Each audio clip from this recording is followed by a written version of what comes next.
இந்த ஃபித்னா நிறைஞ்ச காலகட்டத்தில் வாழ்ந்து கொண்டிருக்கின்றோம். இந்த காலகட்டத்தில் பெரிய ஒரு ஃபித்னா, பெரிய ஒரு சோதனை என்னவென்றால், பல விஷயங்கள் இருக்கின்றது. அதில் ஒன்று social media, YouTube, WhatsApp, Instagram, Twitter, இது எல்லாம் ஒரு சோதனை, ஒரு பெரிய ஃபித்னா. பாருங்கள் அன்பார்ந்தவர்களே, இன்றைக்கு பல மக்கள் தன்னுடைய வாட்ஸ்அப்புடைய ஸ்டேட்டஸில், இன்ஸ்டாகிராமுடைய ஸ்டேட்டஸில் சில விஷயங்கள் வைக்கிறார்கள். தவறான விஷயங்கள், உதாரணத்துக்கு படங்களுடைய சீன்ஸ், இது மாதிரி விஷயங்கள் வைக்கிறார்கள். ஆனால் மார்க்கம் இது என்ன சொல்லுகிறது என்று நாம் பார்ப்போம். வாருங்கள். அல்லாஹ் தஆலா அல் குர்ஆனில் கூறுகின்றான், குந்தும் ஹைர உம்மத்தின் உஹ்ரிஜத் லின்னாஸ், நீங்கள் சிறந்த உம்மத் என்று அல்லாஹ் கூறுகின்றான்.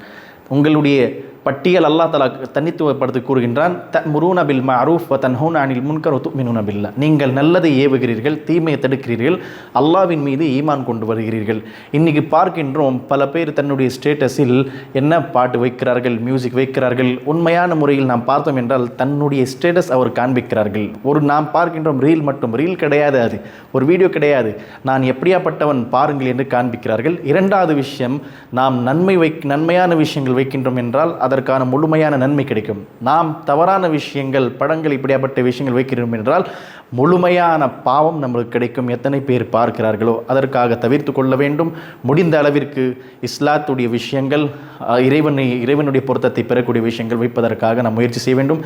அல்லாஹ் தஆலா எனக்கும் உங்களுக்கும் பாக்கியத்தை தந்தல் புரிவானாக. அஸ்ஸலாமு அலைக்கும்.